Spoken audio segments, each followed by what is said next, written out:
Samantala, nakatakdang tumulak si People's Champ Manny Pacquiao sa Baguio City bukas para simulan ang kanyang 8-week training sa kanyang laban kay WBO welterweight champion Miguel Cotto. Mismong si Deputy National Security Advisor Chavit Singson ang mga ngasiwa sa seguridad ng Pinoy champion. Nagpapatrol TJ Manoto.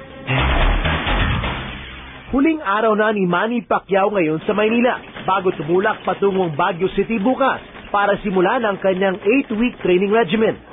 Ilang beses din iginiit ni Pacquiao na eksakto lang ang 8 linggo para makuha niya ang kanyang perpektong kondisyon. Sa pagsisimula sa kanyang training sa September 21, 8 linggo ito bago ang November 14 showdown kay WBO welterweight champion Miguel Cotto. Ayon sa Chief of Staff ng Team Pacquiao na si Jake Hoson, handa na ang gym na pagdadausan ng training ni Pacquiao.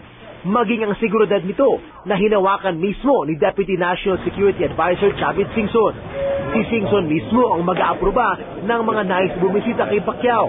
Ayon naman kay Pacquiao, susunod si Freddie Roach ngayong linggo kasama ang mga sparmates niya. Pupunta si Freddie Roach at saka yung mga sparring mate ko. 4 na sparring mate.